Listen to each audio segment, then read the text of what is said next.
Little boy tells judge. Mommy is lying! Ben reveals shocking truth that left everyone speechless. The air in the courtroom was thick with tension, a silent hum of anticipation vibrating through the rows of spectators. The sterile glow of fluorescent lights reflected off the polished wooden benches, casting sharp shadows on the faces of those present. At the center of it all sat a little boy, no older than 6, his legs dangling from the bench, swinging nervously. His sneakers tapped against the wood in a rhythm that seemed to echo his inner turmoil. Beside him, his mother clutched a tissue in one hand, her other hand resting on her lap, trembling slightly. She was dressed sharply in a navy blazer that seemed just a bit too large, her makeup meticulously applied to project composure. Across the room, a man sat rigidly, his graying hair and expensive suit a stark contrast to the emotions etched into his face. He was the boy's father, and he was fighting for custody. Both parents' lawyers exchanged terse glances, the stakes of this case evident in their every movement. The judge, a seasoned woman with piercing eyes, commanded the room with her quiet authority. As she invited the mother's lawyer to begin, the boy's wide, tear-filled eyes darted nervously. Then, in a voice trembling but resolute, he spoke words that no one could have expected. "Mommy's lying." Instantly, the room froze. All eyes turned to the boy as he repeated the words that would change everything. The courtroom's charged atmosphere revolved around a cast of 3 central figures whose lives had collided in this moment of truth. Each brought their own complex story, layered with emotion and nuance, into the sterile, wood-paneled space. The boy, just 6 years old, was the reluctant center of attention. Small for his age, with big brown eyes that seemed to absorb everything, he sat with his feet barely reaching the edge of the bench. He was dressed in a simple outfit, a red polo shirt and jeans, but it was his expressions that spoke the loudest. His hands clutched the edge of the bench as if to ground himself in a situation far beyond his comprehension. The weight of the moment was etched into his furrowed brows, a reflection of fears no child should carry. Despite his evident nervousness, there was an undercurrent of determination in his posture, a fragile but resolute bravery. Beside him sat his mother, Miss Bennet. In her mid-30s, she exuded a carefully constructed image of composure. Her navy blazer, though slightly oversized, was impeccably pressed. Her dark hair was styled in soft waves, and her makeup was subtle but flawless, each detail calculated to project responsibility and stability. Yet, her demeanor betrayed her. The way her hands fidgeted with the tissue in her lap, the fleeting glances she cast toward the judge and her lawyer, and the tight set of her jaw all pointed to an underlying anxiety. Miss Bennet was a woman fighting for more than custody. She was fighting to maintain control over a narrative she had carefully shaped. Across the room sat the boy's father, Mr. Reynolds. In his late 40s, his tall frame and graying hair gave him an air of experience. He wore a tailored suit that hinted at his financial success, but his strained expression revealed his emotional vulnerability.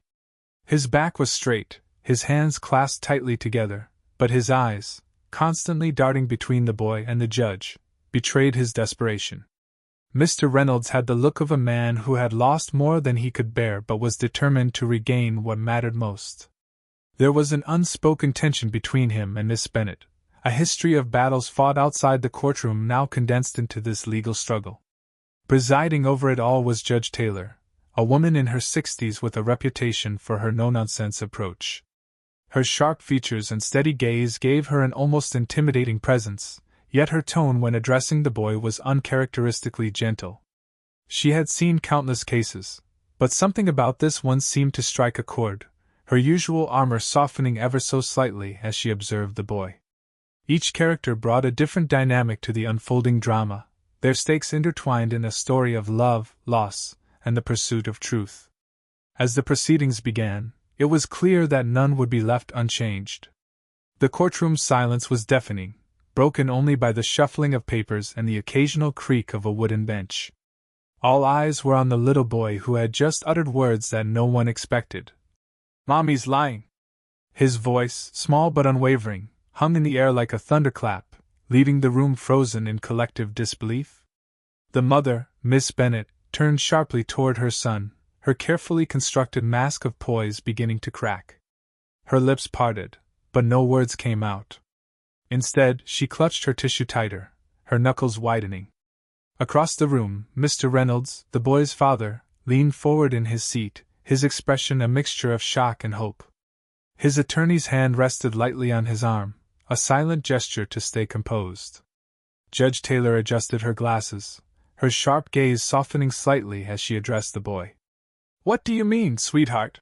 she asked, her voice measured but kind. "You can tell me anything.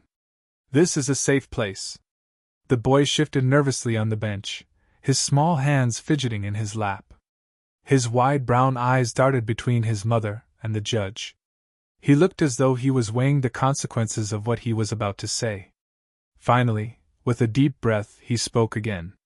"She says Daddy doesn't love me," he began, his voice trembling but clear. "But he does. He tries to call me, and he sends me letters, but Mommy hides them." A collective gasp rippled through the room. Miss Bennet's lawyer rose to his feet immediately. "Your Honor, this is highly irregular. A child's testimony cannot be considered reliable without proper evaluation." Judge Taylor raised a hand, silencing him with a stern look. "Sit down, counselor," she said sharply before turning back to the boy. "You're doing very well," she assured him.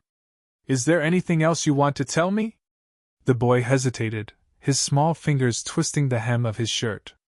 "Mommy says I can't talk to Daddy," he continued, his voice breaking slightly. "She said if I do, I might not get to stay with her." Miss Bennet's face turned pale, her mouth opening and closing as she struggled to form a response. "Your Honor, please," she finally managed, her voice shaking. "He's just a child. He doesn't understand." "He understands enough," Judge Taylor interrupted, her tone icy. She leaned forward slightly, her sharp gaze fixed on Miss Bennet. "This is a serious allegation. Do you have anything to say in response?" Miss Bennet's lawyer interjected, his voice steady but tinged with urgency. "Your Honor, we request a recess to address these statements properly. My client is not prepared to respond to these accusations without prior notice." Judge Taylor considered the request, her expression unreadable. Then she shook her head. "No recess," she declared firmly. "We'll continue. Mr. Reynolds's attorney, do you have any questions for the boy?" Mr. Reynolds's lawyer rose, his movements deliberate. He approached the boy with a calm, reassuring demeanor, crouching slightly to meet him at eye level. "Hi there," he said gently. "You're very brave for speaking up today. Can I ask you a few questions?" The boy nodded hesitantly. "When you say your mom hides letters and calls from your dad, can you tell me how you know?" the lawyer asked. The boy glanced at his mother, his small shoulders tensing. "I saw her," he said quietly. "One time, Daddy called, and I heard the phone ring. But Mommy didn't answer. She just turned it off." Mr. Reynolds's lawyer nodded, his expression neutral but encouraging. "And the letters?" The boy's eyes filled with tears. "I found them in her drawer," he whispered. "She said I wasn't supposed to see them." At this, Miss Bennet stood abruptly, her chair scraping loudly against the floor. "Your Honor, I object to this line of questioning. My son is being manipulated." "Sit down, Miss Bennet," Judge Taylor snapped, her tone leaving no room for argument. "We will get to the bottom of this." Miss Bennet's lawyer whispered urgently in her ear, but she waved him off, her carefully constructed composure now in tatters. The boy continued, his voice trembling but determined. "Daddy's not bad," he said. "He loves me. He even came to my school once to give me a card, but Mommy said I wasn't allowed to see him." The father, who had remained silent throughout the boy's testimony, now buried his face in his hands, his shoulders shaking. The emotion in the room was palpable, a heavy cloud of heartbreak and revelation. Judge Taylor leaned back in her chair, her expression thoughtful but firm. She turned to the court clerk. "I want all communication records between both parties submitted for review," she ordered. "Phone logs, emails, anything relevant." Miss Bennet's lawyer stood again, his voice strained. Your Honor, this is an unprecedented deviation from procedure. My client has complied with all custody agreements. Her compliance is precisely what's in question, Judge Taylor interrupted coldly. She turned back to the boy, her voice softening. You've done a very brave thing today, she said. Is there anything else you want to tell me? The boy hesitated, then looked down at his hands. I just want Mommy and Daddy to stop fighting, he whispered. I just want to see both of them. A murmur spread through the courtroom, a mixture of pity and admiration for the child's heartfelt plea. Judge Taylor nodded, her expression softening. Thank you, she said gently. You've been very brave. As the judge signaled for a brief recess to review the boy's statements, the room erupted into whispered conversations. The boy sat quietly, his small frame appearing even smaller under the weight of the truths he had just revealed. His mother stared at him, her face pale and drawn, while his father watched him with a mixture of pride and sorrow. It was clear that the battle was far from over, but the boy's words had shifted the tide, forcing everyone to confront a truth that could no longer be ignored. The courtroom was still buzzing as Judge Taylor called the brief recess. Lawyers huddled with their clients, whispers filling the room as the boy sat quietly, his small frame hunched forward. His big brown eyes were fixed on the floor, his small hands gripping the edge of the bench like a lifeline. The revelations he had shared felt like a storm rolling through the courtroom, leaving chaos in its wake. Miss Bennet sat frozen, her polished exterior now shattered. Her lawyer leaned in close, speaking in low, urgent tones, but she seemed barely present, her gaze flicking repeatedly to her son. Across the room, Mr. Reynolds's lawyer scribbled notes, furiously while his client stared at the boy, his expression an unreadable mix of pride and anguish. When the judge returned, she wasted no time. We're reconvening, she said firmly, her voice cutting through the lingering whispers. I've reviewed the preliminary statements, and I'd like to proceed with questions for both parents. First, Miss Bennet, I need clarity on your son's allegations. Miss Bennet's head jerked up, her eyes wide. She opened her mouth to respond, but her lawyer quickly intervened. Your Honor, my client is deeply distressed by today's events. With all due respect, I believe she deserves time to process before addressing these accusations. Judge Taylor's sharp gaze shifted to the lawyer. Distress is understandable, she replied, but the allegations raised today are serious and cannot wait. Miss Bennet, you may proceed. Miss Bennet's hands trembled as she stood. Her voice, though steady, carried an edge of desperation. Your Honor, I love my son more than anything. Everything I do is to protect him. Any decisions I've made about his contact with his father were based on concerns for his well-being. Can you clarify those concerns? Judge Taylor asked, her tone neutral but probing. Miss Bennet hesitated, her gaze darting to her lawyer for support. There were instances, she said slowly, where Mr. Reynolds's behavior was less than responsible. I feared it would affect our son negatively. Before she could elaborate, Mr. Reynolds's lawyer rose. Your Honor, I'd like to address these vague accusations. My client has consistently attempted to maintain contact with his son, only to be met with obstruction. If there are specific concerns, let's bring them to light. Judge Taylor nodded. Agreed. Miss Bennet, can you provide specific instances? Miss Bennet's face flushed. I don't have records, she admitted. But I've seen his priorities. He's missed birthdays and school events. He's inconsistent. The judge's gaze remained fixed on her. Inconsistencies don't equate to malice or neglect. Do you have evidence of harm or endangerment? Miss Bennet's lawyer interjected. Your Honor, my client is under significant emotional strain. We'd like to request a professional evaluation of the child to determine the truth behind these statements. That's a reasonable request, Judge Taylor replied. But we'll need to proceed with today's hearing in the meantime. Mr. Reynolds, do you wish to respond? Mr. Reynolds stood, his hands visibly shaking as he adjusted his tie. Your Honor, he began, his voice thick with emotion. I've made mistakes, but I've always loved my son. I've done everything in my power to stay in his life. even when barriers were placed in front of me. The letters he mentioned? I wrote them. The calls he said were ignored? I made them. He paused, his voice breaking slightly. All I want is to be his dad. The judge's expression softened, but her tone remained professional. Thank you, Mr. Reynolds. I'd like to hear more about the letters. Do you have copies? Mr. Reynolds's lawyer handed a folder to the court clerk, who passed it to the judge. Your Honor, these are dated copies of letters sent to Miss Bennett's address over the past 2 years. The judge flipped through the papers, her expression unreadable. She glanced at Miss Bennett. Were you aware of these letters? Miss Bennett's jaw tightened. I was, she admitted reluctantly. But I didn't think they were appropriate. Why not? The judge pressed.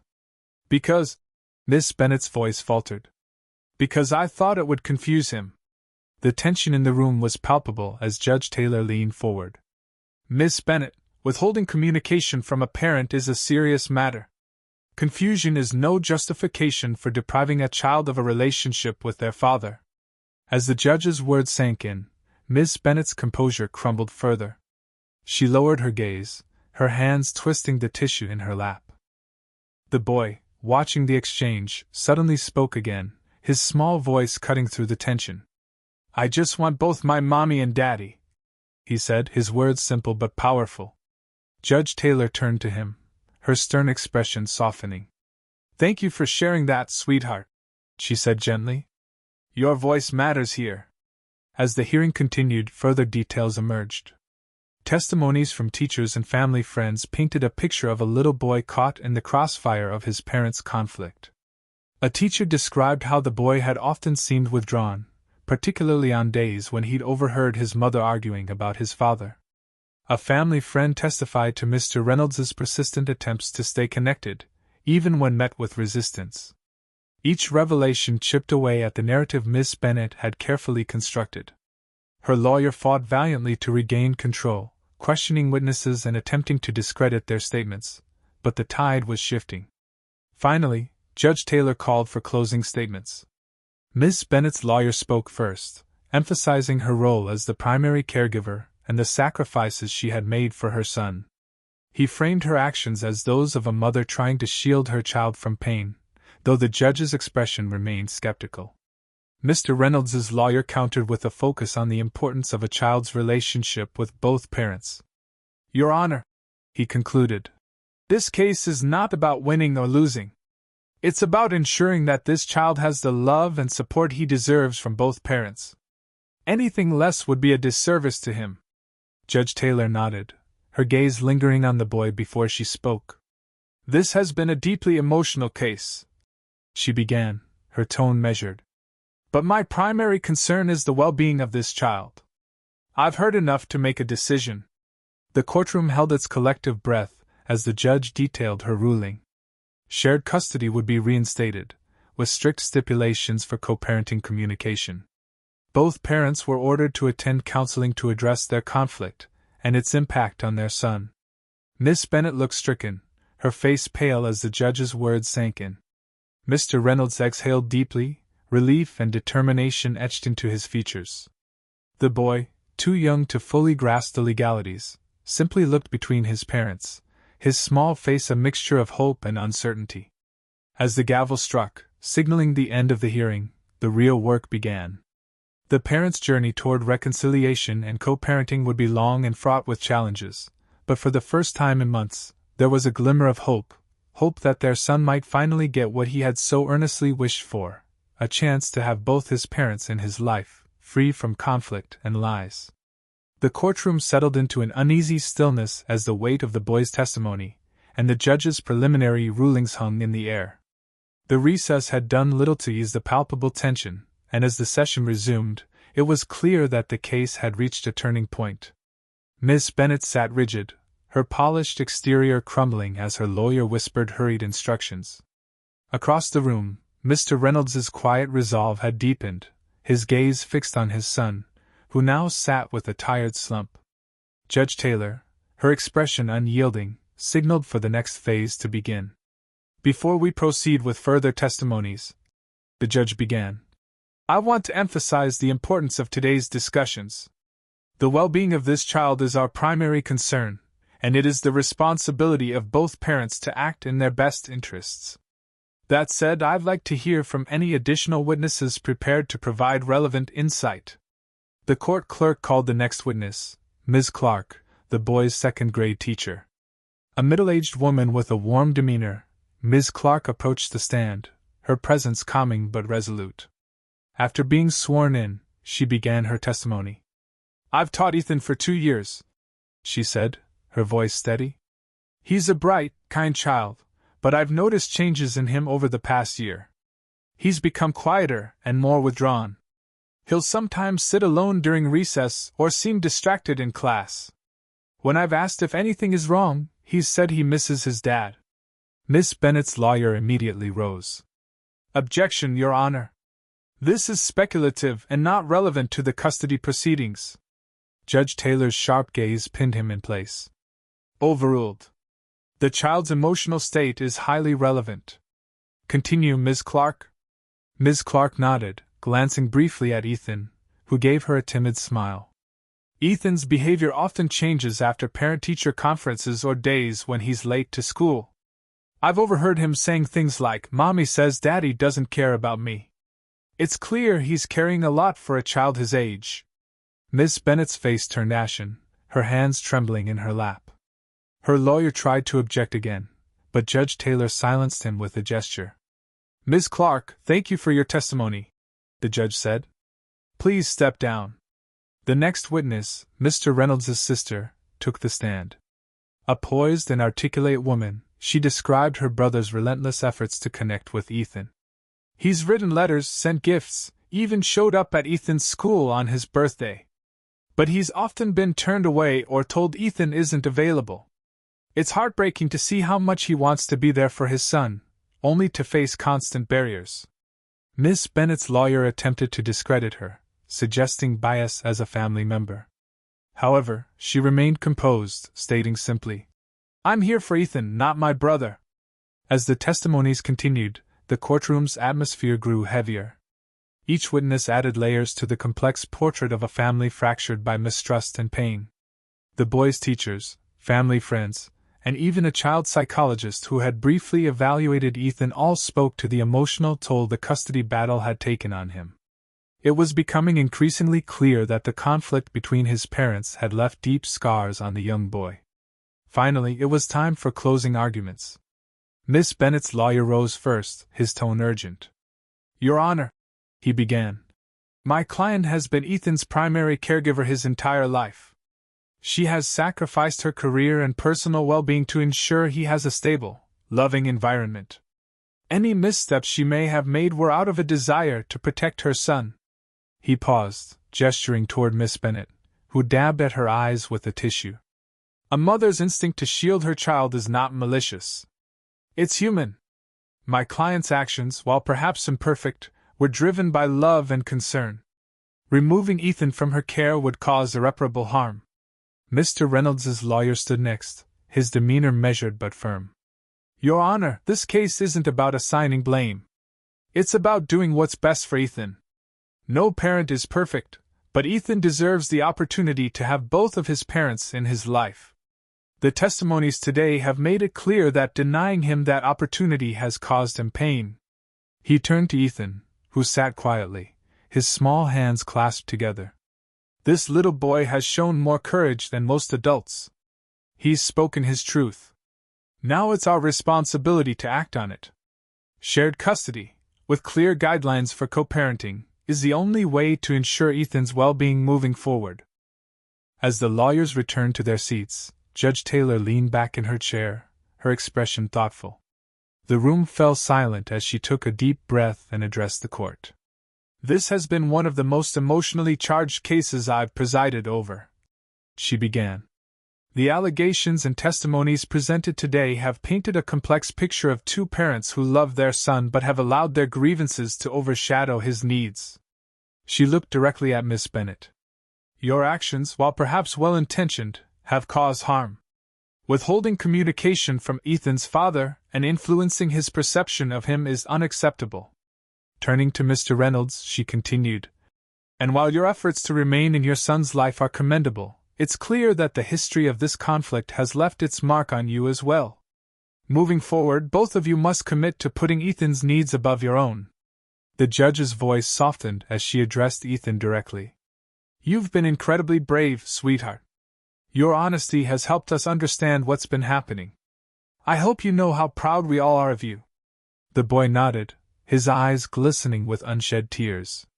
Judge Taylor delivered her decision: shared custody, mandatory counseling for both parents, and regular check-ins with a court-appointed child advocate. She also ordered both parents to attend co-parenting classes to learn how to communicate effectively for Ethan's sake. As the gavel struck, signaling the end of the hearing, the courtroom erupted into a low murmur. Miss Bennet sat frozen, her face pale, while Mr. Reynolds closed his eyes, relief washing over him. Ethan, caught between them, looked at his parents with a tentative smile as if sensing that things might finally start to get better. In the weeks that followed, the first steps toward healing began. Miss Bennet and Mr. Reynolds attended their mandated sessions, often tense but gradually more constructive. Ethan's smile became more frequent, his shoulders less burdened. Though the road ahead was long, the courtroom's revelations had sparked a change that none of them could ignore, a chance for a new beginning, one built on honesty and love. The courtroom was heavy with anticipation as the final phase of the custody hearing began. The air seemed charged, the tension palpable among the spectators and participants alike. Judge Taylor's gavel signaled a return to order, her piercing gaze sweeping across the room. The stakes had never been higher. Every word, every decision, and every truth revealed now carried the weight of a child's future. Ethan sat between his court-appointed advocate and a social worker. Though the young boy's posture was small and tentative, his eyes betrayed a deeper sense of awareness than anyone had expected. His testimony earlier had been a lightning bolt, shattering preconceived notions and laying bare the emotional turmoil he'd endured. Now, everyone in the courtroom waited to see how his words would shape the outcome. Miss Bennet's polished image was in tatters. Her earlier confidence had eroded, replaced by a brittle edge of desperation. Her lawyer, though still composed, had adopted a more defensive tone, preparing for the final opportunity to sway the court in her favor. Across the aisle, Mr. Reynolds's quiet determination had only grown stronger. His lawyer, bolstered by the revelations of the day, stood poised to deliver a compelling closing argument. Judge Taylor's voice cut through the murmurs. "Before we proceed to close statements, I'd like to address both parents directly," she began, her tone firm but not unkind. "This case is not about punishing one parent or rewarding the other. It is about ensuring the well-being of a young child who has been caught in the crossfire of your conflict. Ethan deserves stability, love, and the opportunity to grow without carrying the weight of your grievances." Miss Bennet shifted in her seat, her hands twisting the tissue in her lap. Mr. Reynolds sat forward, his focus unwavering. The judge continued, her gaze moving between them. "Miss Bennet, you've been Ethan's primary caregiver, and there's no doubt that you've provided him with love and support. However, the evidence presented today raises serious concerns about your approach to co-parenting. Withholding communication from Mr. Reynolds, influencing Ethan's perception of his father, and creating barriers to their relationship are actions that cannot be ignored." Miss Bennet opened her mouth to respond, but the judge raised a hand. "You will have a chance to speak during your closing statement," she said sharply. Turning to Mr. Reynolds, the judge's tone softened slightly. "Mr. Reynolds, your efforts to maintain a relationship with your son despite these challenges are commendable. However, this court is aware that no parent is without fault. Moving forward, it will be your responsibility to ensure that your involvement in Ethan's life is consistent and constructive." Judge Taylor paused, allowing her words to settle. Then she nodded to Ethan's court-appointed advocate, who rose to speak. The advocate, a middle-aged man with a calm, authoritative presence, addressed the court. "Your Honor, I've had the opportunity to spend time with Ethan and observe his interactions with both parents. It's clear that he loves them both deeply, but it's equally clear that he's been caught in a conflict that has caused him significant emotional distress. Ethan has expressed, in his own words, a desire to have both parents in his life without feeling pressured to choose sides. The advocate's words hung in the air, each syllable carrying the weight of Ethan's quiet but powerful plea. This child's well-being must be the guiding principle in this decision. I strongly recommend a shared custody arrangement, with provisions to ensure open communication and ongoing support for Ethan as he navigates this difficult transition. The judge nodded solemnly. Thank you for your input, she said. We will now proceed with closing statements. Miss Bennet's lawyer rose first, his expression serious but composed. Your Honor, he began. My client acknowledges the concerns raised during this hearing and deeply regrets any actions that may have contributed to the current circumstances. Miss Bennet's sole priority has always been Ethan's well-being. Her sacrifices, her dedication, and her love for her son are evident in every aspect of his life. He paused, gesturing toward Miss Bennet, who dabbed at her eyes. While mistakes may have been made, they were never made with malice. They were the actions of a mother striving to protect her child in the best way she knew how. Removing Ethan from her primary care would disrupt the stability he's known his entire life. As he concluded, there was a slight tremor in his voice. We asked the court to consider the entirety of Miss Bennet's role in Ethan's life and to allow her to continue providing the care and love he so deeply deserves. Mr. Reynolds's lawyer stood next, his expression resolute. Your Honor, he began. This case is not about diminishing Miss Bennet's role as a mother. It's about recognizing the importance of both parents in a child's life. Ethan has been clear in his desire to maintain a relationship with his father, and the evidence presented today underscores the need for a balanced, cooperative approach to parenting. He gestured toward Ethan, who sat quietly, his hands clasped together. This child has shown extraordinary courage by speaking his truth. It is now our responsibility to honor that courage by ensuring that he is not subjected to further conflict or division. Shared custody, with clear guidelines for co-parenting, is the only path forward that prioritizes Ethan's well-being. As Mr. Reynolds's lawyer concluded, the courtroom fell silent. All eyes turned to Judge Taylor, who leaned forward, her hands steepled as she considered the arguments. This case has brought to light significant challenges and painful truths, she said slowly. But it has also highlighted the resilience of a young boy who deserves far better than the circumstances he's been placed in. My decision will reflect the need for both parents to come together in the best interest of their child. The judge's words marked the crescendo of a long and emotionally fraught journey. As she prepared to deliver her ruling, the atmosphere in the courtroom shifted. The tension remained, but there was also a sense of anticipation, a glimmer of hope that this moment could mark the beginning of a new chapter for everyone involved. The room was silent, save for the quiet scratching of Judge Taylor's pen against paper. Everyone held their breath, waiting for her decision. Ethan sat with his small hands clasped tightly in his lap, his wide eyes darting between his parents. Both Miss Bennet and Mr. Reynolds looked equally tense, their faces etched with the strain of the trial and the weight of what was to come. Finally, Judge Taylor set down her pen and looked up, her gaze sweeping across the room. After careful consideration of the testimonies, evidence, and recommendations presented, I am ready to deliver my ruling. The air grew even thicker as she spoke, every word deliberate and measured. This case has underscored the complexities of co-parenting in contentious situations. It's evident that both parents love Ethan deeply, but it is equally clear that their actions have not always reflected his best interests. Moving forward, the focus must shift entirely to Ethan's well-being. She paused, her sharp eyes locking onto Miss Bennet. Miss Bennet, your role as Ethan's primary caregiver is acknowledged and valued. However, the court cannot ignore the evidence of parental alienation. Withholding communication and influencing Ethan's perception of his father are actions that harm your son's emotional health. These behaviors must cease immediately. Miss Bennet's lips trembled, but she nodded slowly, her hands gripping the edge of the table. Judge Taylor turned her gaze to Mr. Reynolds. Mr. Reynolds, while your efforts to maintain a relationship with Ethan are commendable, this court expects consistency and accountability in your parenting moving forward. Rebuilding trust with your son will take time and effort, and you must be prepared to meet that challenge. Mr. Reynolds's throat bobbed as he swallowed hard, nodding in agreement.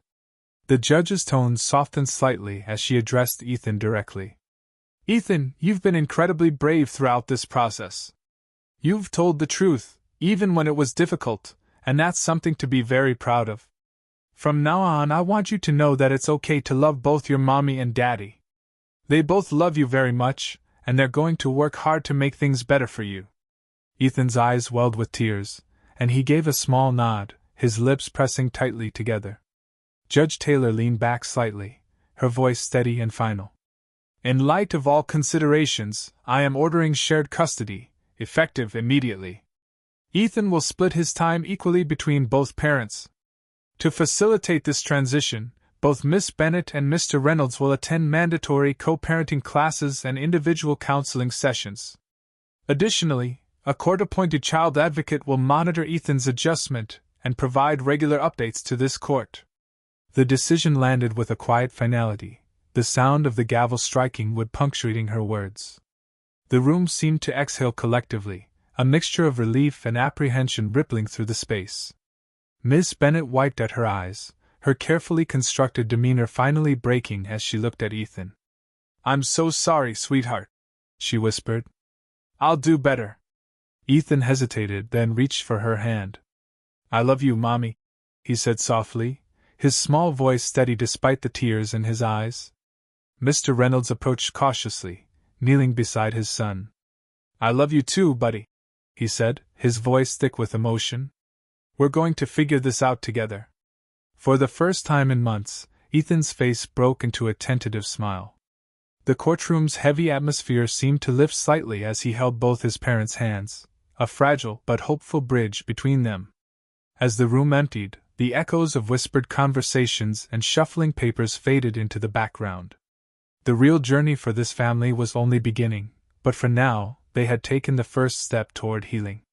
Judge Taylor watched them leave, a rare softness in her gaze. This was why she did the work, for moments like this, where truth and courage could pave the way for a better future. The courthouse steps were bathed in the soft afternoon light as Ethan stepped outside, clutching the hands of both his parents. The tension that had loomed over them for months seemed to ease slightly as the three walked together. Though the air between Miss Bennett and Mr. Reynolds was still strained, there was an unspoken understanding that things needed to change, for Ethan's sake. In the days following the judge's ruling, the groundwork for their new arrangement began to take shape. Miss Bennett attended her first counseling session reluctantly but left with a newfound awareness of the impact her actions had on Ethan. The therapist's gentle but firm guidance helped her confront the fear and resentment that had driven her decisions. Slowly, she began to see the path toward co-parenting as less of a loss and more of an opportunity to rebuild trust, not just with Ethan, but with herself. Mr. Reynolds, too, faced his challenges. The years of limited contact with his son had left him unsure of how to bridge the emotional distance between them. His sessions focused on learning to communicate openly and consistently, understanding that his role in Ethan's life required patience and perseverance.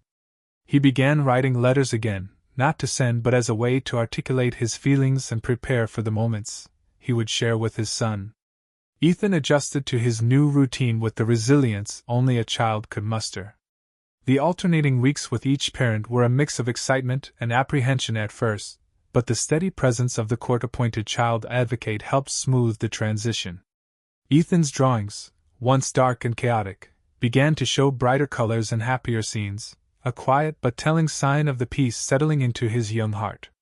The first significant test of their new dynamic came during Ethan's school play.